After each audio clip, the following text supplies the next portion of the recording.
మా ఆయన నన్ను ఇంటి బయటే వదిలేసి వెళ్ళిపోయిండు అని ఈమంటుంది. లేదు, ఆమెకు అసలు నాతో ఉండడమే ఇష్టం లేదు అని ఆయన అంటున్నాడు. నాకు 4 years అయింది మ్యారేజ్ అయ్యి. అండర్స్టాండింగ్ లేదు మా ఇద్దరి మధ్య. బలవంతం పెట్టి పెళ్లి చేసుకున్నారు. కొట్లాడుకుంటారా? ఏం చేస్తారు అసలు? వైఫ్ అనేది ఆ అబ్బాయికి ఇంట్రెస్ట్ లేదు. తిరుపతి తీసుకెళ్తున్నారని చెప్పి నువ్వు ఇక్కడే ఉండు అని చెప్పేసి వదిలేసి వెళ్ళాడంట. వదిలేసాడా, వదిలిపెడతా అన్నాడా, ఏంటది? తర్వాత కొట్లాడుకున్న వాళ్ళు అయినా పెళ్ళైన కొత్తలో కలిసి ఉంటారు బేసిక్గా. అసలు ఫస్ట్ ఆఫ్ ఆల్ విడాకుల కేసుకి ఒక రీజన్ ఉండాలి కదా, ఎందుకు అమ్మాయిని వదిలేస్తున్నావు అనడానికి. ఏమని పెట్టిండ్రు? అన్నం తినట్లేదు, ఏదైతే మాకు ప్రాబ్లం అవుతుంది మా ఇంట్లో, ఆ రీజన్ పెట్టి విడాకుల. The most of the cases కి క్రుయాలిటీ గ్రౌండ్స్ మీద డైవర్స్ తీసుకుంటారు ఎక్కువ. ఈ ఆర్డర్ని క్యాన్సిల్ చేసి మళ్ళీ కేసు రన్ చేయడం స్టార్ట్ అవుతుంది. మళ్ళీ రీఓపెన్ చేసినట్టయితే వీళ్ళ విడాకులు రద్దయినట్ట. మేడం ఆమెకి మొగడు కాదంటాడు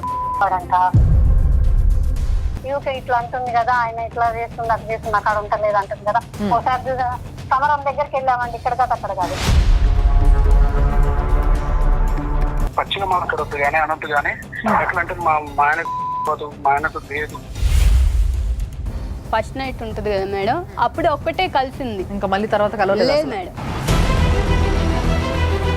ఏంటి మరి ఇట్లే ఉంటారా విడాకుల? ఏంటి అసలు? తనతో కలిసి ఉండాలని నాకు కోరిక. సుమన్ టీవీ ప్రేక్షకులకి నమస్తే. లైవ్ జర్నీ కార్యక్రమానికి స్వాగతం. Eco Tejas world class electric bike అతి తక్కువ ధరలోనే. ఈరోజు ఒక తమ్ముడు ఒక అక్క ఈరోజు మా దగ్గరకు వచ్చి మా అక్కను వదిలేసిండు మా బావ అని అంటున్నారు. లేదు, మా ఆయన నన్ను ఇంటి బయటే వదిలేసి వెళ్ళిపోయిండు అని ఈమంటుంది. లేదు, ఆమెకు అసలు నాతో ఉండడమే ఇష్టం లేదు అని ఆయన అంటున్నాడు. ఇట్లా ఎవరి వాదన వాళ్ళదే ఉంది. దాంట్లో చాలా విచిత్రమైన బాధ ఇది. అంటే నాకు నా భర్త నాతో కలిసి ఉండట్లేదు ఫిజికల్గా అనేది ఒక పెద్ద ప్రాబ్లం. అంటే బేసిక్గా జీవితంలో ఒక భార్యాభర్తలకి మధ్య సెక్షువల్గా ఎంత కలిసి ఉండాలి అనేది కూడా ఈ రోజులలో తెలుసుకోలేని ఒక ప్రాబ్లం అయిపోయింది. అంటే కౌన్సిలింగ్ అనేది, ప్రీ వెడ్డింగ్ కౌన్సిలింగ్ అనేది ఎంత ఇంపార్టెంటో ఇక్కడనే అర్థమైపోతుంది. కాబట్టి వాళ్ళ సమస్య చెప్పుకోనికి బాధితులు ఇక్కడ ఉన్నారు. అంతేకాకుండా ఇదంతా కూడా మనందరికీ తెలిసిన సీనియర్ హైకోర్టు అడ్వకేట్ నాగేశ్వరరావు పూజారి గారి అధ్యక్షంలో జరుగుతుంది. కాబట్టి ఆయన కూడా ఇక్కడ ఉన్నారు. ఆయన ముందే ఇవన్నీ మాట్లాడతాం. సార్ నమస్తే. నమస్తే మేడం. మరి ఏంది మీ సమస్య ఏంది, ఎందుకు వచ్చారు ఇక్కడికి? అలా నా పేరు శ్రీలక్ష్మి మేడం. నాకు 4 years అయింది మ్యారేజ్ అయ్యి. 4 years నుంచి అయినా అండర్స్టాండింగ్ లేదు మా ఇద్దరి మధ్య. అండర్స్టాండింగ్ లేదు, ప్లస్ ఇంట్లో వాళ్ళు బలవంతం పెట్టి పెళ్లి చేసుకున్నారు. అండర్స్టాండింగ్ లేదు అని అంటే కొట్లాడుకుంటారా? ఏం చేస్తారు అసలు అండర్స్టాండింగ్ లేక? అసలు తను నన్ను మాట్లాడటం కానీ ఏది లేదు మేడం. ఏదో పెళ్లి చేసుకొని ఇంట్లో ఉంచుకున్నా. 4 సంవత్సరాలు అయింది కానీ మాట్లాడుకో. అస్సలు పేరెంట్స్ తప్ప వైఫ్ అనేది ఆ అబ్బాయికి ఇంట్రెస్ట్ లేదు. కాదమ్మా, ఇప్పుడు కలిసి ఉన్నారా? ఒక దగ్గర ఉన్నారా? ఉన్నాం మేడం. ఎన్ని రోజులు ఉన్నారు? 4 years ఉన్నాము. అంటే ఇది 3 years కన్ఫర్మ్ మేడం. 4 year ఇప్పుడు జరుగుతుంది. ఓకే, 3 years ఒక వ్యక్తితోని మీరు భార్య భర్తగా కలిసి ఉన్నప్పుడు ఇంట్లో అసలు మాట్లాడుకోకపోవడం ఇంట్లో ఎవరెవరు ఉన్నారు ఇంకా భర్తతో పాటు? పేరెంట్స్ ఉన్నారు, వాళ్ళ అమ్మ వాళ్ళ నాన్న ఉన్నారు. మేము మొత్తం ఫ్యామిలీ 4 సార్. నలుగురు అయితే మేమిద్దరము వాళ్ళిద్దరు. మా పేరెంట్స్ చెప్తే సరేలా అని చెప్పేసి వచ్చి మాట్లాడారు. ఎందుకు అబ్బాయి అని మా పేరెంట్స్ వాళ్ళు వచ్చి అడిగినప్పుడు అమ్మాయి నన్ను ఇట్లా అంటుంది అట్లా అంటుంది అయ్యన్నీ మనకి తెలియదు. నేను అసలేం అనలేదు, వాళ్ళు వేరు కామిచ్చి చెప్తున్నారు. మీరిద్దరు ఒక రూమ్ లో ఉండేటోళ్ళ? ఉన్నాం మేడం. ఉన్నా కూడా తను నాతో అసలేమి లేదు. వస్తాడు నైట్ 1కి వస్తాడు మేడం. 1కి వచ్చి ఇంకా అబ్బాయి మొబైల్ చూసుకోవడం, పడుకోవడం, అంత మించి ఏం లేదు మేడం. నువ్వు మాట్లాడ్డా? అస్సలు. నువ్వు ప్రయత్నించినావు ఎప్పుడైనా మాట్లాడడానికి కానీ, లేకపోతే ఆయనతో కలిసి బయటకు వెళ్ళడానికి కానీ, ఏదైనా ఎక్కడికైనా? బయటకంటే అప్పుడప్పుడు వెళ్తాం మేడం. వెళ్ళినా కూడా ఇంకా మామూలుగా వెళ్ళి మూవీకి అలా వెళ్ళొస్తాం. ఇంత ఆర్టిఫిషియల్ గా ఉండగలుగుతారని నాకు ఇప్పుడే అర్థమవుతుంది అసలు నిజంగా. అసలు పెళ్లికి కొత్తలో ఇద్దరికి సంబంధం లేకున్నా కూడా ఒక ఆడ మగ అంటేనే బేసిక్గా ఆపోజిట్ జెండర్స్ అట్రాక్షన్ ఎక్కువ ఉంటుంది ఇద్దరి మధ్యలో. కొత్తగా ఎంత ఇష్టం లేని వాళ్ళైనా తర్వాత కొట్లాడుకున్న వాళ్ళైనా పెళ్ళైన కొత్తలో కలిసి ఉంటారు బేసిక్ గా. కానీ వీళ్ళు మొదటి నుంచే కలిసి ఉండటం లేదు, మాట్లాడడం లేదు అంటే అరేంజ్డ్ మ్యారేజ్ అమ్మా మీది? అంటే ఆయన ఏం చేస్తారు? మా ఆయన accountant sir. Accountant private private మిల్లో రైస్ మిల్లో అకౌంటెంట్. ఓకే. మీరైతే ఏం జాబ్ చేయరు? లేదు. పెళ్ళైన తర్వాత ఇమ్మీడియట్లీ 8 months ఉన్నారా లేదా మధ్యలో ఉన్నారా? మేము 2 years దాకా పేరెంట్స్ వాళ్ళ ఇంట్లోనే ఉన్నాము. సరే అని చెప్పేసి ఇట్లానే గొడవలు అవుతున్నాయి అని చెప్పేసి పెద్ద మనుషులు కూర్చోబెట్టారు. పెద్ద మనుషులు కూర్చోబెట్టినప్పుడు ఇట్లా మీరు వద్దనుకుంటున్నారు, ఒకసారి చూడండి, ఒకసారి చూసినాక ఆ అమ్మాయిని బయట ఉంచి చూడండి, చూసినాక తర్వాత అప్పుడు కాదనుకుంటే మీరు మళ్ళీ అప్పుడు ఏదో ఒకటి డిసిషన్ తీసుకొని ఏదో ఒకటి చెయ్యండి అని అన్నారు. అంటే సరే అని చెప్పేసి పెద్ద మనుషులు అని 1 year 8 months ఉంచారు.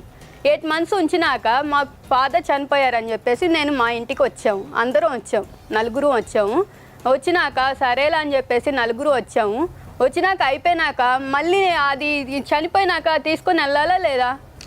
తీసుకొని వెళ్ళకుండా ఏం చేశారు, మీ ఇంట్లో ఎవరు లేరు కదా ఆడపిల్ల, నువ్వు ఉండు, 16వ రోజు అయిపోయినాక తీసుకొని వెళ్తాము అన్నారు. సరే అని చెప్పేసి అట్లానే వెళ్ళాము.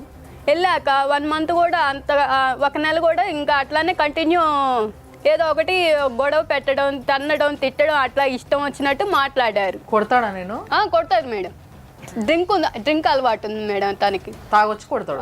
ఆ పెస్టేజన్ ఇప్పుడు ఆఫీస్లో పెస్టేజన్ కూడా కలిపి నన్ను ఇష్టం వచ్చినట్టు కొట్టుతాడు మేడం. నువ్వు ఎప్పుడు అడగలేదా ఎందుకు నాతో మాట్లాడలేవు, మళ్ళీ కొట్టడం ఏంటి అసలు? అడిగా మేడం, అడిగినా కూడా వాళ్ళ పేరెంట్స్ లేదు, నేను మాట్లాడను. మరి ఇష్టం లేకపోతే పెళ్ళి ఎందుకు చేసుకున్నాడు? ఏం సమాధానం చెప్పట్లా. మేము కూడా వాళ్ళ ఇంటికి వెళ్ళినప్పుడు అండి, ఇప్పుడు మేము 4 వెళ్ళాం. మేము 1 వెళ్తే 5 దాకా వాళ్ళు పెద్దవాళ్ళు తెచ్చుకున్నారు. మమ్మల్ని 5 గంటలు కూర్చోబెట్టి రోడ్డు మీద ఇంట్లోకి రానివ్వలే. అంటే వచ్చారు, కూర్చున్నారు, ఒక 5 నిమిషాలు కూర్చోబెట్టారు. ఇక్కడే ఉన్నా, పక్కనే ఉన్నా, అక్కడ ఉన్నా, ఇక్కడ ఉన్నా అని చెప్పి వాళ్ళు చుట్టాలందరికి ఫోన్ చేసుకొని చిన్నగా వచ్చారు తీరగా. కాదబ్బా, ఇప్పుడు నువ్వేమైతావు ఈమెకి? నేను సొంత తమ్ముడిని అండి. ఇంట్లో ఈ మొక్కతే కదా ఆడపిల్ల? అవునండి. మీరెంతమంది? మేము మొత్తం 3 పిల్లలం అండి. నేను, అన్నయ్య, అక్క. మీ అన్నయ్య ఉన్నారా? చనిపోయారండి. మీ అన్న గాని, మీరు గాని, మీ నాన్న గాని ఒక ఆడపిల్లకి పెళ్లి చేసేటప్పుడు చూసుకోవాలి కదా. మా మదర్ చనిపోయి June 10కి చనిపోయారు, 20లో చనిపోయారు. చనిపోయిన 3 daysకి వచ్చి ఇట్లా సంబంధం ఉంది చేసుకుంటారా అని అడిగారు.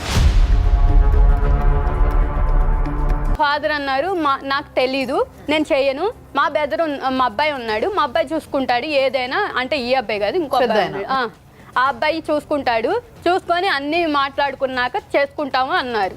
సరే అని చెప్పేసి ఆ అబ్బాయి ఏం చేశాడంటే, ఇప్పుడు ఆ అబ్బాయి అంతా బాగానే ఉంది, వాళ్ళందరూ సంపాదించే వాళ్ళే కదా, అమ్మాయిని బాగానే చూసుకుంటారా అని ఉద్దేశంతో అబ్బాయి చేశాడు. నువ్వు ఇష్టంగానే చేసుకున్నావు పెళ్లి?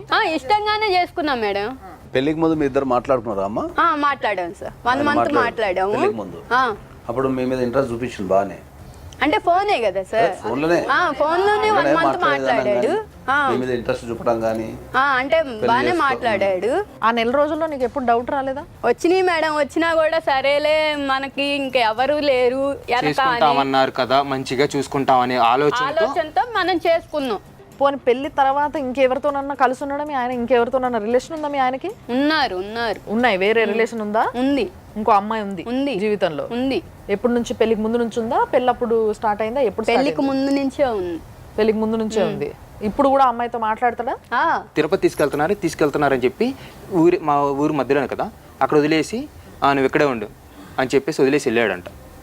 రోడ్డు మీద కొట్టేసి వెళ్ళిపోయాడంట. ఏ ఊరు మీది? పిడుగురాలు మేడం. వదిలేసాడా, వదిలి పెడతా అన్నాడా, ఏంటది? వదిలేసి వెళ్ళిపోయాడు మేడం. బయట వదిలిపెట్టి వెళ్ళిపోయాడు, రోడ్డు మీద వదిలేసి వెళ్ళిపోయాడు. మరి నువ్వెట్లా ఆగిపోయినావు? మరి నువ్వు వెళ్ళలే? వెళ్తే ఆడ నన్ను నెట్టేసి నేను కారు ఎక్కుతున్నా కూడా నెట్టేసేసి కారు మీద నుంచి ఫోన్ ఇచ్చాడు మేడం. ఇంత విచిత్రంగా ఉన్నాడు మనిషి. ఆ మనిషి ఏంటో అర్థం కావట్లేదు అసలు. వేరే సంబంధం ఉంది అని ఈవిడ అంటున్నారు, కానీ ఈవిడ పైన ఇష్టమే లేదు. నెలకి ముందు అంటే పెళ్లికి నెల ముందు మాత్రం బాగా మాట్లాడిండు, పెళ్లి తర్వాత మాటలు లేవు.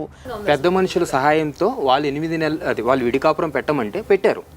అక్కడ కూడా ఏదో నామకే వస్తే వచ్చిపోతాడు. నామకే వస్తే ఏదో రావాలి కదా అని వచ్చి అన్నం చేస్తే తినడంట, టిఫిన్ చేస్తే తినడు, నాకు నచ్చలేదు, నాకు వద్దు, బయట తింటాడా? వాళ్ళ అమ్మ దగ్గరికి వెళ్ళి తింటారు. అట్లా వెళ్ళి బండి మీద వెళ్ళి ఇంకా వాళ్ళ ఇంట్లోనే తింటాం కానీ ఎన్నింటి మీ దాకా అత్తకి నీకు బాగానే ఉండేదా? లేదు మేడం.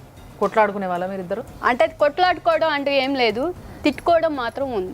అంటే ఆమె తిట్టడం, నేను తిట్టను. అంటే ఈ పని చేయట్లేదు, నీకు పనికి రాదు, అసలు పనికి మాలని ఇప్పుడు నోరెత్తి నువ్వేం అనలేదా? ఆహా, నేనేమి అనలేదు మేడం. ఆమెనే అయితే నేనేమి అనలేదు మేడం.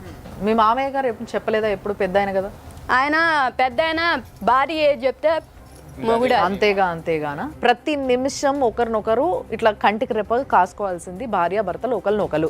వాళ్ళిద్దరే కలిసి ఉండేది లేకపోతే, వాళ్ళిద్దరికే ఇష్టం లేకపోతే, ఏదో ఇప్పుడు పేరెంట్స్ అన్నారు కదా అని మీరు మాట్లాడుకోకుండా, మీకు ఒక అండర్స్టాండింగ్ లేకుండా, మీకంటూ ప్రీ వెడ్డింగ్ కౌన్సిలింగ్ లేకుండా, ఇలాంటివి ఏవీ లేకుండా మీరు పెళ్ళిళ్ళు చేసుకొని ఈ విధంగా జీవితాలు నాశనం చేసుకుంటే, ఇప్పుడు పాప ఆ పిల్లకి ఏం అర్థం కావట్లేదు.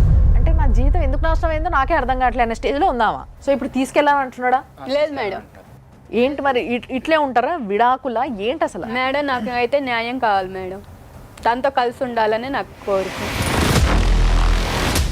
నువ్వు కలిసి ఉండాలనుకుంటున్నావు కానీ ఆయన నేను రానియట్లే మేడం. మరి ఇంటికి వెళ్ళి అడిగినావా నువ్వు ఒకసారి? ఏదో ఎలా పడితే అలా మాట్లాడతారు కదా, అలా మాట్లాడారండి. వాళ్ళ లాయర్ని తీసుకొచ్చారు, అయిపోయినాయి మా ఇంతే మేము ఇంతే అన్నట్టు. అంటే కేసు వేసిండ్రా? ఈ విడాకులు కోసం అని చెప్పేసి కోర్టులో కేసు వేసారంట. ఆయన లాయర్ ఏం చెప్తున్నాడు, అది కోర్టులో కేసు నడుస్తుంది, అప్పటిదాకా మీ ఇంట్లో ఉంచుకోండి. అసలు ఫస్ట్ ఆఫ్ ఆల్ విడాకుల కేసుకి ఒక రీజన్ ఉండాలి కదా, ఎందుకు అమ్మాయిని వదిలేస్తున్నావు అనడానికి. ఏమని పెట్టిండ్రు? అన్నం తినట్లేదు, ఏదైతే మాకు ప్రాబ్లం అవుతుంది మా ఇంట్లో అని మాకు రీజన్ చెప్పిన విషయం. ఆ రీజన్ పెట్టి విడాకుల ఇప్పుడు ఆ విడాకుల కేసు పెండింగ్ ఉందా, ఏమైంది అది? ఎక్స్పార్టీ కింద మీరు నోటీసులు తీసుకోలేదని చెప్పేసి కోర్టులో క్లోజ్ చేసేసారు. పేపర్ ఉందా ఏమన్నా మీ దగ్గర? ఉందండి. ఆ రీజన్ బలంగా లేకపోతే యాక్సెప్ట్ చేస్తారా సార్? యాక్సెప్ట్ చేయరు కోర్టు ఎప్పుడు కూడా. రీజన్ అనేది చాలా బలంగా ఉండాలా. ద మోస్ట్ ఆఫ్ ద కేసెస్కి క్రుయాలిటీ గ్రౌండ్స్ మీద డైవర్స్ తీసుకుంటారు ఎక్కువ. క్రుయాలిటీ గ్రౌండ్స్ అంటే ఏంటంటే మనం ప్రవర్తించే విధానం కావచ్చు, లేకపోతే మనం జీవించే విధానం కావచ్చు, మన ప్రవర్తన వల్ల కానీ మన మాటల ద్వారా కానీ ఎదుటి వ్యక్తికి ఇబ్బంది కలిగి, ఆ ఇబ్బంది ఏంటి అంటే బతకలేనంత ఇబ్బంది. వాళ్ళు అదే కేసుని అక్కడ మెన్షన్ చేసుకున్నారు. మిర్యాలగూడ కోర్టులో ఈయన డైవర్స్ అప్లై చేసుకున్నాడు మేడం. ఓకే. అప్లై చేసుకుంటే ఈయనకు ఎక్స్పార్టీ అయింది. ఇది ఎక్స్పార్టీ అంటే సార్? ఎక్స్పార్టీ అంటే ఏంటంటే ఎప్పుడైనా కూడా సివిల్ కేసులు ఉంటాయి కదా, కేసులు ప్రధానంగా 2 రకాలు ఉంటాయి. ఓకే. ఒకటి సివిల్ కేసు, ఒకటి క్రిమినల్ కేసు. సివిల్ కేసులలో కనుక ఎవరైనా ఒక వ్యక్తి పోయి కోర్టులో కేసు వేసుకున్న తర్వాత కోర్టు ఏం చేస్తుంది, ఇమీడియట్లీ ఆపోజిట్ పార్టీకి నోటీసులు పంపిస్తుంది. ఆ నోటీసులు పంపించినప్పుడు ఆపోజిట్ పార్టీ రిజెక్షన్ చేసినా, నేను నోటీసులు తీసుకోనన్నా, నోటీసులు తీసుకొని కోర్టుకు రాకున్నా, ఓకే, లేకపోతే వాళ్ళ అడ్రస్లో లేరు అనుకుందాం సపోజు, పేపర్లో పబ్లికేషన్ ఇచ్చి ఆ పబ్లికేషన్కి రెస్పాండ్ కాకుండా కోర్టు ఆపోజిట్ పార్టీకి వాళ్ళు అడిగింది ఇచ్చేస్తారు. ఓకే. ఇప్పుడు ఈ కేసులో ఆయన డైవర్స్ కావాలని కోర్టులో అప్లై పెట్టుకున్నాడు. అప్లై చేసుకున్న తర్వాత ఏమైంది, కోర్టు ఇక్కడ రాసిన అడ్రస్కి నోటీసులు పంపించింది. ఓకే. సో వాళ్ళకి అక్కడ కోర్టులో ఈ అమ్మాయి నోటీసులు తీసుకున్నది అని కానీ, అమ్మాయి నోటీసులు రిజెక్షన్ చేసిందని కానీ కోర్టులో ఇన్ఫర్మేషన్ వెళ్ళి ఉంటుంది. ఓకే. సో మీకు పంపించారా నోటీస్ వాళ్ళు? అది పంపించింది మా మావయ్య వాళ్ళకి మేడం. అంటే మా ఇంటి అంటే ఈ అడ్రస్ మీ ఇల్లు కాదు, మాది కాదు. నోటీస్ వచ్చినప్పుడు కంపల్సరీ తీసుకుంటేనే మనకు ఆ కేసు ఏందో అర్థమవుతుంది. దానికి తగ్గట్టు మళ్ళీ మనం కౌంటర్ చేయడమా లేకపోతే దాన్ని నిజాన్ని చెప్పడం జరుగుతుంది. మీరు ఎప్పుడైతే ఆ నోటీస్కి రిప్లై ఇవ్వరో, ఎప్పుడైతే ఆ నోటీసులను ఎప్పుడైతే రిజెక్షన్ చేస్తారో, కోర్టు మీకు ఆపోజిట్ అంటే మీ ఆపోజిట్ పర్సన్కి వాళ్ళ ఫేవరబుల్గా ఆర్డర్ ఇచ్చే అవకాశం ఉంటుంది. ఈ ఎక్స్పర్ట్ కూడా ఏం చేస్తారంటే చాలామంది అడ్రస్కి పంపించి అక్కడ ఉన్న వాళ్ళని మేనేజ్ చేసే అవకాశం కూడా ఉంటుంది. ఈ ఎక్స్పర్ట్ ఆర్డర్ కానీ మీరు కంపల్సరీ కోర్టుకి వెళ్ళి దీన్ని సెటిసైడ్ అనేది వేసుకుంటే మీకు ఇది ఈ ఆర్డర్ని క్యాన్సిల్ చేసి మళ్ళీ కేసు రన్ చేయడం స్టార్ట్ అవుతుంది. ఇప్పుడు మీ ఈ కేసు కాకుండా ఇంకా మీరు ఏమైనా కేసులు పెట్టారా? ఏం లేదు. ఒకవేళ ఆ కేసుని మళ్ళీ రీఓపెన్ చేసినట్టయితే వీళ్ళ విడాకులు రద్దు అయినట్ట, విడాకులు ఇయ్యనట్టు. అప్పుడు మళ్ళీ కోర్టు మళ్ళీ ట్రయల్స్ చేసి మళ్ళీ 1 ఇయర్కో 2 ఇయర్స్కో మొత్తం ఈమె సాక్ష్యాలు ఏమున్నాయి, ఆయన ఏమున్నాయి అన్ని పరిశీలించి ద కోర్ట్ విల్ డిసైడ్. ఎప్పుడైనా కూడా చట్టం ఏం చెప్తుందంటే ఒక జెన్యూన్ జడ్జిమెంట్ ఇవ్వాలా అంటే ఇద్దరు సైడ్లు ఇంటనే జెన్యూన్ జడ్జిమెంట్ ఇవ్వగలుగుతారు. అవును. ఒక సైడ్ని ఇచ్చేదాన్ని దాన్ని జెన్యూన్ జడ్జిమెంట్ కానీ ప్రాపర్ ఆర్డర్ కానీ అనలేము దాన్ని. కానీ అట్లాంటప్పుడు మరి కోర్టు ఎందుకు ఇస్తుంది సార్ విడాకులు? వీళ్ళు రాలేదనో, నోటీస్ తీసుకోలేదనో. మన నిత్య జీవితంలో జరిగే సంఘటనల నుంచే చట్టాలు అనేవి పుడతాయి. ఇప్పుడు కోర్టు ఒక నోటీస్ మీకు పంపించినప్పుడు మీరు తీసుకొని రాలేదు అంటే దాని అర్థం మీరు ఒప్పుకున్నట్టే కదా. మౌనం అంగీకారత సూచకం అంటారు మన భాషలో జనరల్గా మన నిత్య జీవితంలో. సో ఒక కోర్టు ఏం చెప్పింది, పలాని వ్యక్తి నీ మీద ఒక కేసు వేసాడు, రండి మనం మాట్లాడదాం రండి అని చెప్పి పిలిచింది కోర్టు. పిలిచినప్పుడు ఏం చేయాలి? కోర్టు మీద గౌరవంతో ఆ నోటీస్ తీసుకొని నీ బాధ చెప్తే, కోర్టుకి వెళ్ళి నీ బాధ చెప్తే అప్పుడు ఇన్ని దానికి తగ్గట్టు జడ్జిమెంట్ ఇస్తుంది. మీరు తీసుకొని రాలేదు అంటే నీ నోటీస్లో ఉంది, నీకు కేసు ఉందనేది నోటీస్లో ఉంది, నీకు తెలుసు ఆ నోటీస్ పంపారని, అంటే దాని అర్థం ఏంది అంటే నువ్వేమేం చేసుకోపోని అర్థం కదా. లేకపోతే రిజెక్షన్ చేసినాం అనుకుందాం, కొందరు నోటీసులు తీసుకోరు చాలా మంది భయపడి, అవును. లేకపోతే కొందరికి చట్టాల మీద అవగాహన లేక నోటీస్ నాకు అవసరమే లేదు, వాడే పంపించేది నాకు నోటీస్ అని చెప్పి కూడా అంటుంటారు. Notice rejected by so person రాసుకుని వెళ్ళిపోతాడు. సో రాసుకుని వెళ్ళిపోయి జడ్జికి ఇచ్చేస్తాడు. Coming back to the case sir, ఇప్పుడు ఈ అమ్మాయి పరిస్థితిని మీరు ఇంతసేపు విన్నారు కదా.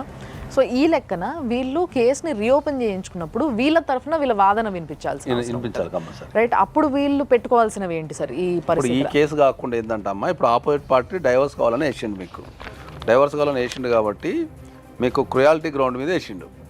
అంటే క్రూరత్వంగా ఈ సెక్షన్ కూడా పెద్ద ఏమి కరెక్ట్ కూడా ఏం రాయలే, 13(1) రాసిండు కానీ జనరల్ 13(1) అయ్యే రాయాలి. కాదు సార్, అది కూడా మ్యారేజ్ డేట్ కూడా తప్పే. అడ్వకేట్ ఆఫీస్లో కానీ లేకపోతే కోర్టులో కానీ కొన్ని వందల అప్లికేషన్ పోతున్నప్పుడు ఏంటంటే ఒకటో రెండో మిస్టేక్స్ అనేవి మనం కొట్టేటప్పుడు జరుగుతుంటాయి. కాబట్టి ఆ ఒక్కదాని బేసిస్ మీదనే కోర్టు ఏం డిస్మిస్ ఏం చేయదు, మ్యారేజ్ జరిగిందా లేదా అనేది పాయింట్. ఆమె క్రూరత్వంగా ప్రవర్తిస్తుంది అనేసి ఒక కారణమే పెట్టారు. మీకు మీ భర్తతో కలిసి ఉండాలి అనుకుంటే మీరు వెళ్ళి ఆర్సీఆర్ అనే పిటిషన్ వేసుకోవాలి. రెస్టిట్యూషన్ ఆఫ్ కాంజుగల్ రైట్స్ అంటాం మనం. అంటే నా భర్తతోని కలిసి జీవించేటట్టు నాకు ఆర్డర్ ఇవ్వండి అని చెప్పి మీరు వేసుకోవాలి. అప్పుడు ఏంది, జడ్జి మొదట 2 అప్లికేషన్లు ఉంటాయి. భర్త ఏమో డైవర్స్ అడుగుతుంటాడు, భార్య ఏమో కలిసి ఉంటే ఆడుంటుంది. సో ఈ 2 అప్లికేషన్లు కలిసి జడ్జి పరిశీలించి దాన్ని ఏం చేయాలని డిసైడ్ చేస్తారు. వీళ్ళ అత్తగారితో ఫోన్ మాట్లాడే ప్రయత్నంలో ఉన్నాం మేము. ఒక్క నిమిషం. హలో హలో హలో, నమస్తే అమ్మా. మేము సుమన్ టీవీ నుంచి ఫోన్ చేస్తున్నామమ్మా. మీ కోడలు ఇక్కడ ఉంది, మణికంఠ మీ అబ్బాయి కదా. సో మరి మీ కోడలు ఇక్కడ వచ్చి కూర్చున్నారు, నన్ను ఇట్లా ఇంటి దగ్గర వదిలేసిండ్రు, నన్ను తీసుకుపోతలేరు, నా భర్త పెళ్ళై 4 సంవత్సరాలు అవుతుంది, నాతో కలిసి ఉండట్లేదు, నన్ను కొడుతున్నాడు అని చెప్తుందామా. మేడం ఆమెకి మొగోడు కాదంటాడు అంట. ఫస్ట్ నుంచి వాళ్ళ అమ్మ నాన్న ఉన్న కానీ అదే ఏడింపులు. అంటే మీ కోడలు అనిందా అట్లా? వాళ్ళు అనబట్టే కదా ఒక్కసారి ఏం తెలవ కన్నదక్క అని వాళ్ళ నాన్నకు అర్థం చెప్పకొచ్చింది. అంటే ఆ అమ్మాయి చెప్తుందమ్మా, ఆ అమ్మాయి ఏమంటుందంటే నా భర్త 4 సంవత్సరాల్లో 3 సంవత్సరాలు ఒకటే ఇంట్లో కలిసి ఉన్నారంట కదా మీరందరూ. కలిసి ఉన్నా కానీ భర్త నన్ను ముట్టుకోలేదు అని చెప్తుందామా. మరి ఇప్పుడు మొగుడు ఎందుకంట మరి అంటుంది మరి నన్ను ముట్టుకోలేదు, నేనంటే ఇష్టం లేదు, కానీ ఇంకో అమ్మాయి ఉంది ఆయనకి అని చెప్తుందామా. ఇంకొక అమ్మాయి ఉంటే ఏడు ఎట్లా పోతావు, ఎట్లుంటది అమ్మాయి మా పిల్లలు చేసుకున్నాక చేతులారా నాశనం చేస్తుంది జీవితం. మరి ఇప్పుడు సరే ఏదైనా ఆరోగ్య సమస్యలు ఉన్నాయంటే ఇద్దరిని డాక్టర్ దగ్గరకు పంపించినరా మరి మీరు?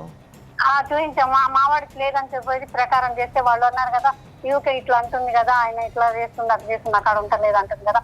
ఒకసారి సమరం దగ్గరికి వెళ్ళామండి, ఇక్కడ కదా అక్కడ కాదు, విజయవాడ సమరం దగ్గరికి వెళ్ళాం. మీ వాళ్ళ బాగా ఏం లేదు, ఎందుకు మాట్లాడుతుందో ఆమె తెలియదయ్యా అని చెప్పాడు. నేను హాస్పిటల్ కూడా చూపించాను మేడం ఆమెకి. ఆమె ఏమన్నదంటే ఈమె గర్భసంచి ఇచ్చుకోవట్లేదు మేడం అంటే ముట్టయినాక. ఆమె నెలలు కూడా సరిగ్గా రాకపోయేది, అంత ముందు రాకపోయేదంట. మరి ఇక్కడికి వచ్చినాక మరి నెల వస్తుంది, కొద్దిగా అవుతుంది అన్నది. అయితే మరి ఒక ఎమ్మటైతే చూడరు కదా మేడం పెళ్ళైన వెంటనే పిల్లల కోసం. ఆమె చెప్పేసి 1 సంవత్సరం ఆగిన కానీ చూపిస్తూనే ఉన్నా. చూపిస్తే ఆయనకు చూడరు అని మేడం దగ్గర అంటే అన్నది కదా, అమ్మాయి ఆయనకు చూడు కదా, నీదే ప్రాబ్లం ఉంది. హలో హలో, మణికంఠ గారా అండి? నేను సుమన్ టీవీ నుంచి రమ్య మాట్లాడుతున్నా అండి. ఇప్పుడు ఇక్కడ మీ వైఫ్ ఉన్నారు, మీ వైఫ్ మీ బామ్మర్ది ఇద్దరు ఇక్కడికి వచ్చి ఉన్నారు. నాకు నా భర్త కావాలి, నేను ఇంటికి వెళ్తా అని అంటుంది ఆ అమ్మాయి. ఇప్పుడు ఏమైనా కలిసి ఉండలేదు అంటున్నారు కదండి. ఇప్పుడు అది అనకుండానే ఆమెకు పచ్చిగా మాట్లాడొద్దు కానీ అనొద్దు కానీ, ఎట్లా అంటే మా ఆయనకు లేదు అని ఇట్లాంటి మాట పక్కింటి వాళ్ళకి ఇంటి వాళ్ళకి చెప్తారండి. ఒక్కసారి అంటే వదిలేశాను, మనం మొత్తం మాటలు మాట్లాడొద్దని పెద్ద మనుషులతో కూర్చోబెట్టి చెప్పాను. సరే అన్నది.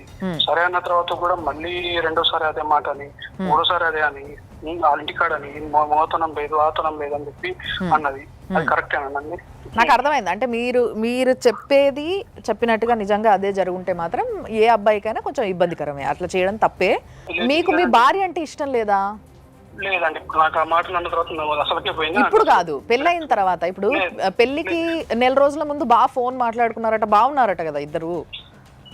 బాగా మాట్లాడుకోలేదండి, ఏదో సాయంత్రం మార్నింగ్ మామూలు మాట్లాడాం. ఎందుకు, మీకు ఇష్టం లేదా మరి? పెళ్లి ఇష్టం లేక చేసుకున్నారా, ఇష్టం ఉండి చేసుకున్నారా? ఇష్టం ముందే చేసుకున్నాను, ఇష్టం లేక చేసుకోలేదు అని అనలేదు నేను. ఇష్టం ముందే చేసుకున్న తర్వాత ఇవన్నీ మాటలు మాట్లాడిన తర్వాత ఎట్లుంటారు ఇప్పుడు మూడు అన్న తర్వాత ఉంటాడు. అంటే పెళ్లికి ముందే మాట్లాడిందా మీతో ఇవన్నీ? ఇవన్నీ కాదు, పెళ్ళైన తర్వాత మాట్లాడింది అంతా.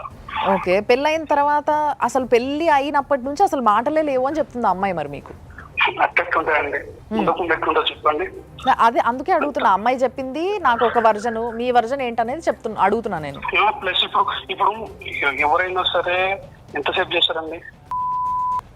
మా అంటే ఒక సరే బయట వచ్చిపోతుంది అంటే బయటికి వచ్చిందా, మంచి వద్దు చెడు వద్దు, ఎంతసేపు ఉన్నా తప్ప ఇంకేమీ లేదా. ఒక్క నిమిషం, ఏంటంటే అమ్మాయి చెప్తున్నది వాళ్ళ ఇంటి దగ్గర ఎవరు లేకున్నా కూడా బయటే వదిలేసి వెళ్ళిపోయినారంట. ఎందుకు అంత కక్ష ఎందుకు మరి? చెప్పేదేనండి, ఇవన్నీ మాటలు పడితే ఏడపడతానండి, నాకు అర్థం కాదు. ఆ ఇంట్లో 10 రోజుల నుంచి అన్నం తినకుండా కూర్చుంటే చచ్చిపోతే ఎవరి ప్రాబ్లం, ఎవరు రెస్పాన్సిబిలిటీ అండి? మీరు భర్త కదండి, అడగాలి కదా ఎందుకు తినట్లేదని, తినిపించాలి కదా. నాకు ఆకలి కావట్లేదని మాట్లాడుతున్నామా అంటే ఏం చేయండి మరి? అనుకున్నాను ఇంటికాడ వదిలిపెట్టి వచ్చేసి నాకు ఇవన్నీ ఫ్రీ కార్డులు ఉన్నాయని చెప్పి వద్దు అనుకున్నాను నేను. ఇంకా అంటే మీకు ఇంకొకరితో ఎవరితోనో సంబంధం ఉంది అని అంటుంది మరి. లేదు, ఎవరో చెప్పమనండి మరి, నాకు ఎవరో చెప్తే నేను కూడా పోతాను అక్కడికి. మరి మీ దగ్గర ఏమైనా ప్రూఫ్లు ఉన్నాయమ్మా ఆయనకి ఏమైనా సంబంధం ఉందని? వాళ్ళ ఫోన్లోనే ఉన్నాయని చెప్పేసి చూసారు అంతే. తనని కొట్టారంటున్నారు, మరి ఎందుకు కొట్టారు మీరు? చెప్పేదేనండి, ఈ మాటలు మాట్లాడుతుంటే ఒక్కసారి కాదు 2 సార్లు కాదు, ఊకే మాట్లాడుతుంటే ఏమన్నా మరి నీకు బుజ్జగిని చెప్పినా వినట్లేదు, ఒక తెప్పేసిన అప్పుడు కూడా ఏం లేదు. మరి ఏం చేద్దాం చెప్పండి? ఇప్పుడు ఆమె ఏమంటుందంటే నాకు నా భర్త కావాలి అని చెప్పేసి ఆ కేసుని తిరిగి ఓపెన్ చేపిస్తా అంటుంది. నాకైతే అవసరం లేదండి, నాకైతే అది వాస్తవం. ఎంత కొట్టుకున్నా సరే నేను సావడానికి ఏం చెప్తాను, కానీ నాకైతే అవసరం లేదు. ముందే చెప్తున్నా, అది కూడా వాస్తవం. 4 రోజుల కింద ఫోన్ చేసి 50 లక్షలు ఇస్తే నువ్వు వదిలేస్తా అని మాట్లాడిందా లేదా అడగండి. రికార్డింగ్ ఉందా అండి ఏమైనా మీ దగ్గర? రికార్డింగ్ ఐఫోన్ అంటే నాది రికార్డింగ్ లేదు. సో ఇప్పుడు మీ ఆయనకు 2 రోజుల కింద ఫోన్ చేసినామా, నిజమేనా ఇది? ఫోన్ చేయటం అయితే వాస్తవమే మేడం, నేనైతే ఏది మాట్లాడలేదు. ఇట్లా ఏందయ్యా మరి నా జీవితం ఇట్లా నాశనం చేసావేంది అని అడిగాను, అంత మించి నేను ఏది మాట్లాడలేదు మేడం. సరే, మీ ఇద్దరికి మధ్యలో కలిసి ఉండాలని ఉండేనా లేదా అనేది పక్కకు పెడితే, మీరిద్దరు కలవాలనే ప్రయత్నంలో జరిగిన విషయాలు బయట చెప్తున్నాం అనేసి అంటున్నాడు. బయట చెప్పలేదు మేడం, మా పేరెంట్స్కే ఒక్కరికే చెప్పాను. దానికన్నా ముందు మీరిద్దరు డిస్కస్ చేసుకున్నారా? అయ్యా మరి ఇట్లా ఉంది, మరి ఇంకొంచెం ట్రై చెయ్యి అని అడిగాం. అడిగితే నాకు అవసరం లేదు, నేను చెయ్యను, నాది ఇంతే అని మాట్లాడాడు. సరే అని చెప్పేసి సరే ఇట్లానే అంటున్నాడు కదా అని వాళ్ళ పేరెంట్స్కి చెప్పాను, వాళ్ళ మదర్కే చెప్పా. ఇట్లా అంటున్నాడండి, ఇట్లా అంటున్నాడు అత్తయ్య, మరి ఏం చేయాలి అని. సరే అని చెప్పేసి సరే అని అట్లానే ఆగిపోయా, 1 year దాకా ఆగిపోయా. ఫస్ట్ నైట్ ఉంటుంది కదా మేడం, అప్పుడు ఒక్కటే కలిసింది, ఇంకా మళ్ళీ తర్వాత కలవలేదు మేడం. సో అసలు మీ ఇద్దరికి అసలు ఫీలింగ్సే లేవు మేడం, ఆ అబ్బాయికి అంటూ లేదు, నాకున్నాయి. సో సార్, బేసిక్గా మీరు మొత్తం విన్నారు, అంతా మన ముందే జరిగింది. సో వాళ్ళిద్దరు తల్లి కొడుకులు కూడా మాట్లాడినరు మనతోని. సో ఇద్దరికి ఒకరిపైన ఒకరికి అట్రాక్షన్ లేదు బేసిక్గా. ఈ విషయం క్లియర్గా అర్థమవుతుంది. ఈమెకి ఇష్టం ఉన్నా ఆయన రావట్లే అని ఏమంటుంది. ఇదే మెయిన్ సమస్యగా కనిపిస్తుంది తప్పితే వేరే ఏ సమస్య కనబడతలేదు వీళ్ళ రిలేషన్లో. సో ఇలాంటి సమస్యను మరి ఏం చేయాలంటారు? అసలు దీన్ని ఎట్లా తీసుకోవాలి? కౌన్సిలింగే కంపల్సరీ. వీళ్ళు కలవకపోవడం అనేది ఒరిజినల్ సమస్య. అవును, ఆ ఒరిజినల్ సమస్య నుంచే మిగతా అన్నీ ఉత్పన్నమైపోయి వీళ్ళిద్దరి మధ్యలో ఈ అపోహలకు కానీ వాటికి కానీ దారితీసింది ఇది. సో వీళ్ళు ఒకవేళ కనుక కలిసి ఉండాలి అనుకుంటే మాత్రం డెఫినెట్లీ ఈ కౌన్సిలింగ్ ద్వారా అయితే వీళ్ళు 100% మార్చగలిగే అవకాశం ఉంది. ఆయనకు డైవర్స్ వచ్చినాయి కాబట్టి, ఎక్స్పార్టీ డైవర్స్ వచ్చినాయి కాబట్టి ఆయన స్ట్రాంగ్గా నేను కంపల్సరీ కోర్టుకి వెళ్తాన్నాడు కాబట్టి వెళ్ళిండు కాబట్టి రాకపోవచ్చు. ఏం కన్సిడర్ చేస్తారు? అసలు ఏమీ లేవు ఇద్దరి మధ్యలో, రిలేషన్ ఎత్తైతే లేదో, అసలు ఒకదానికి వీళ్ళు చెప్తున్న దానికి ప్రూఫ్ లేదు, వాళ్ళు అంటున్న దానికి ఇది లేదు. సో ఇప్పుడు ఈ అమ్మాయి కనుక కలిసి ఉంటా అంటే మాత్రం మనం డెఫినెట్లీ ఆర్సీఆర్, ఇంతకుముందు మనం చెప్పినట్టు ఆర్సీఆర్ పిటిషన్ వేసుకుంటే అక్కడ జడ్జి గారు కౌన్సిలింగ్ చేస్తారు. ఓకే, అప్పుడు తప్పకుండా రావాల్సిందే అబ్బాయి కూడా. డెఫినెట్లీ రావాలి. ఓకే, ఇప్పుడు ఇది రీఓపెన్ అయిన తర్వాత దీంట్లో కూడా కౌన్సిలింగ్ అడగచ్చు, దీంట్లో కూడా కౌన్సిలింగ్ అడగచ్చు, దాంట్లో కూడా కౌన్సిలింగ్ అడగచ్చు. ఓకే, ఫ్యామిలీ కేసులలో ఎప్పుడైనా ఏంటంటే ఎవరైనా డైవోర్స్ చేసినప్పుడు అది ఫస్ట్ కౌన్సిలింగ్ కానీ మీడియేషన్ కానీ పంపిస్తారు. అక్కడ సమస్యను ఐడెంటిఫై చేస్తారు. ఎగ్జాక్ట్లీ ఈమె వర్షన్ వింటారు, వాళ్ళ వర్షన్ వింటారు.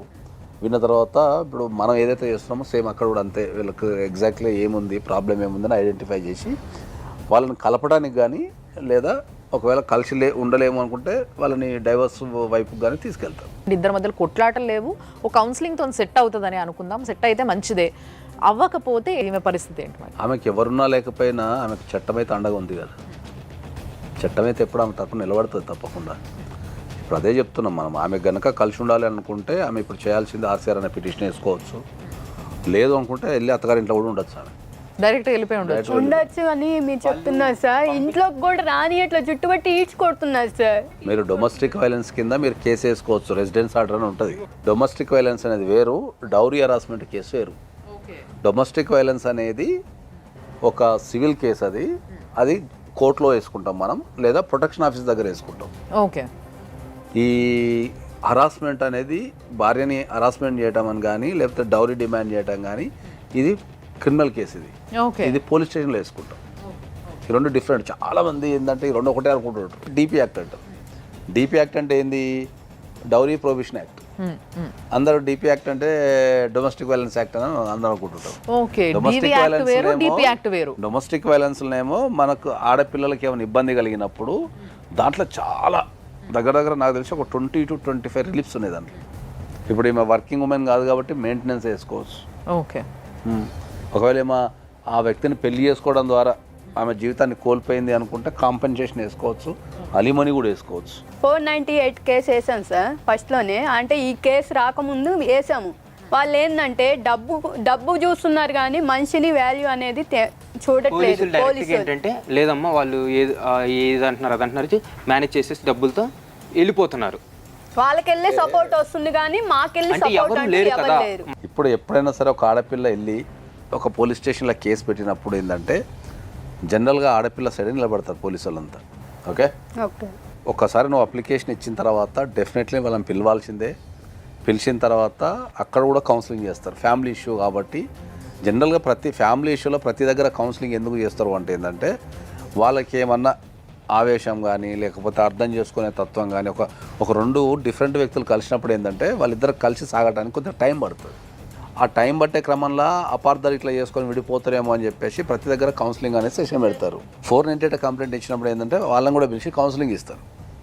కౌన్సిలింగ్ ఇచ్చిన తర్వాత మళ్ళీ అక్కడ కూడా సేమ్ ప్రాసెస్. కౌన్సిలింగ్ ఇచ్చిన తర్వాత కలిసి ఉంటా అంటే మళ్ళీ టర్మ్స్ అండ్ కండిషన్స్ రాసి నువ్వు ఇచ్చిన పిటిషన్ని క్లోజ్ చేస్తారు. అక్కడ కలిసి ఉండలేని పరిస్థితి ఉన్నప్పుడు ఏంటంటే డెఫినెట్లీ నిన్ను అడిగి నీ పర్మిషన్ తీసుకొని ఖచ్చితంగా వాళ్ళు 100% ఎఫ్ఐఆర్ చేయాల్సిందే. ఇప్పుడు ఎవరైతే మాట్లాడారో మీతో, అవును, వాళ్ళతో కూడా వ్యతిరేకంగా మాట్లాడి వెళ్ళిపోయారు. ఆ పెద్ద మనుషులతో కూడా వ్యతిరేకంగా. అవును, మాకు అవసరం. వాళ్ళు స్ట్రాంగ్గా ఫిక్స్ అయిపోయింది అంటే ఇర్రెస్పెక్టివ్ ఆఫ్ ద సిచ్యువేషన్ నేను అమ్మాయిని తీసుకెళ్ళాల్సి ఉండలేను అనేది వాళ్ళు చాలా స్ట్రాంగ్గా ఫిక్స్ అయిపోయారు. ఇంతకుముందు మీరు అన్నట్టు పోలీస్ స్టేషన్లో కనుక కేసు తీసుకోకపోతే మీరు ఆయన పై అధికారి, ఇప్పుడు ఒక పోలీస్ స్టేషన్లో తీసుకోలేదు, ఒక ఎస్ఐ స్థాయిలో సిఐ స్థాయిలో తీసుకోకపోతే వాళ్ళ పై అధికారికి కంప్లైంట్ ఇవ్వచ్చు. ఇది కూడా కాకపోతే మీరు డైరెక్ట్ కోర్టుకి వెళ్తే కోర్టే డైరెక్ట్ ఎఫ్ఐఆర్ చేసేస్తారు, కోర్టు చేస్తారు. డిఎస్పీకి వెళ్ళి 498 కేసు ఓపెన్ చేపిద్దామంటే మేము స్పందనలు వేసినప్పుడు వాళ్ళు ఒకటే అన్నారు, ఆల్రెడీ విడాకులు వచ్చిన తర్వాత నువ్వు 498 కేసు వేసేది ఏంటి, ఎక్కడుంది ఈ చట్ట ప్రకారం అని చెప్పేసి మమ్మల్ని బెదిరించారు. మీరు ఎప్పుడైతే మీరు పోలీస్ స్టేషన్కి వెళ్ళి కంప్లైంట్ ఇచ్చినప్పుడు వాళ్ళు ఈ డాక్యుమెంట్ చూపిస్తున్నట్టుంది. నాకు డైవర్స్ అయిపోయింది అని చెప్పి డాక్యుమెంట్ చూపిస్తున్నట్టుంది. ఇది పూర్తి డైవర్స్ కాదు, ఇది ఎక్స్పార్టీ డైవర్స్ అంటారు దీన్ని. ఇది మనకు అందరికి అర్థమయ్యే భాషలో, అంటే టెక్నికల్గా కాకుండా ప్రతి సామాన్య వ్యక్తికి అర్థమయ్యే భాషలో అంటే హాఫ్ డైవర్స్ అన్నట్టు, అంటే సగమే. మళ్ళీ దీన్ని రీఓపెన్ చేస్తే ఇది మళ్ళీ ఈ కాగితం పనికిరాంది అయిపోతుంది. కాబట్టి రీఓపెన్ చేసే ఛాన్సెసే ఎక్కువ ఉంటాయి, ఎందుకంటే పెద్ద డిలే కూడా ఏం లేదు. ఇది వచ్చేసి 28 జూన్ 2024లో వచ్చింది. అవునండి, కాబట్టి మీకు 2024లో వచ్చింది కాబట్టి మ్యాక్సిమం ఇది మీకు రీఓపెన్ అయ్యే అవకాశమే ఉంటుంది కేసు. ఇంకా మన సైడ్ నుంచి ఎలాంటి అంటే ఇంతకుముందు చెప్పినట్టు అన్నీ ఇప్పుడు మీరు ఆర్సీఆర్ వేసుకోవచ్చు. ఆ ఇంట్లో ఉండాలంటే రెసిడెన్స్ ఆర్డర్ అడగచ్చు. ఆ ఇంట్లో ఉండాలని లేదు, నాకు నేను సొంతంగా ఉంటా అంటే మీరు రెంట్ అడగచ్చు, రెంట్ అడగచ్చు, మీరు మెయింటెనెన్స్ అడగచ్చు, తర్వాత మీకు కాంపెన్సేషన్, లాస్ ఆఫ్ కాంపెన్సేషన్ అడగచ్చు.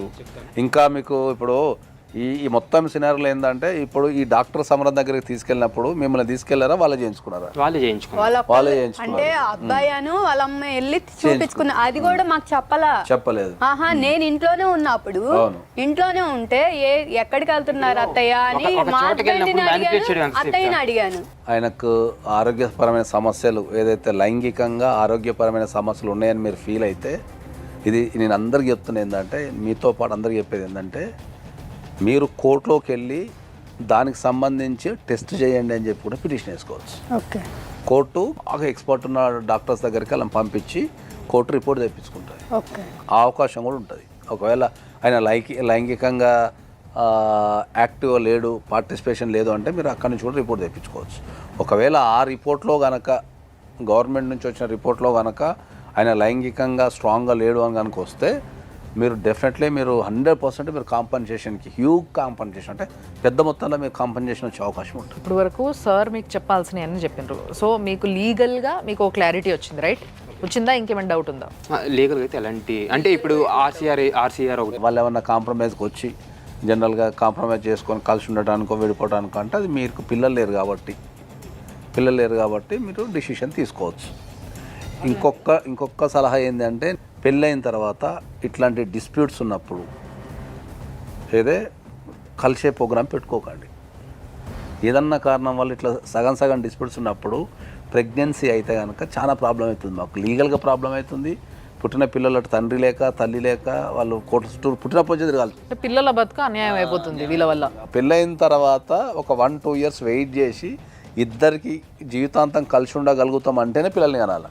ఒకటి ఏంటంటే, ఇప్పుడు వరకు మీరు ఏం కొట్లాడుకున్నారు, ఏమైంది, ఇదంతా పక్కకు పెట్టి నువ్వెంత కొట్టుకొని ఇక్కడ దాకా తీసుకెళ్ళకండి. ఉన్నది ఉన్నట్టుగా అట్లే ఉంచి కరెక్ట్ ఒక ప్లేస్లో ఉంది, దాన్ని మీరు ముందుకు తీసుకెళ్ళండి లీగల్గా మాత్రమే. అర్థమైందా? ఈ విధంగా తీసుకెళ్ళి కొంచెం ప్రశాంతంగా ఉండండి. లీగల్గా మీరు కరెక్ట్గా వెళ్తే మాత్రం కంపల్సరీ మీకు న్యాయం జరుగుతుంది. మీకు ఒకవేళ లీగల్గా ఏమైనా ప్రాబ్లం ఎదురైంది, మీకు అర్థం కాలేదంటే నాకు ఫోన్ చేయండి. నేను I will guide you as expert advocate. I will guide you. Okay, done. అర్థమైంది కదా? Thank you madam. Thank you so much sir. Thank you అమ్మా. Thank you madam. చూసారు కదా, చాలా విచిత్రమైన బాధ ఇది. సో ఇలాంటి ఒక విచిత్రమైన బాధ వచ్చినాక మాకు కూడా ఏం చేయాలనో అర్థం కాలేదు. బట్ కంప్లీట్లీ అడ్వైస్తోని వాళ్ళకు ఒక సొల్యూషన్ దొరికింది. దాన్ని తగ్గట్టుగా కరెక్ట్గా పాటిస్తే వాళ్ళతో పాటు ఇలాంటి ప్రాబ్లమ్స్లో ఉన్న వాళ్ళు ఎంతోమంది చెప్పుకోలేక ఇంట్లోంచి బయటికి రాలేక ఇట్లా లోపల గింజుకుంటున్న వాళ్ళకు కూడా ఆన్సర్ దొరికిందని అనుకుంటున్నాం. లీగల్గా భారతదేశం మొత్తం కూడా స్ట్రాంగ్ అవ్వాలి, అదే మా యొక్క ప్రయత్నం. కాబట్టి మీ అందరికీ సమాధానం దొరికిందని అనుకుంటూ చూస్తూనే ఉండండి సుమన్ టీవీ లైవ్ జర్నీ.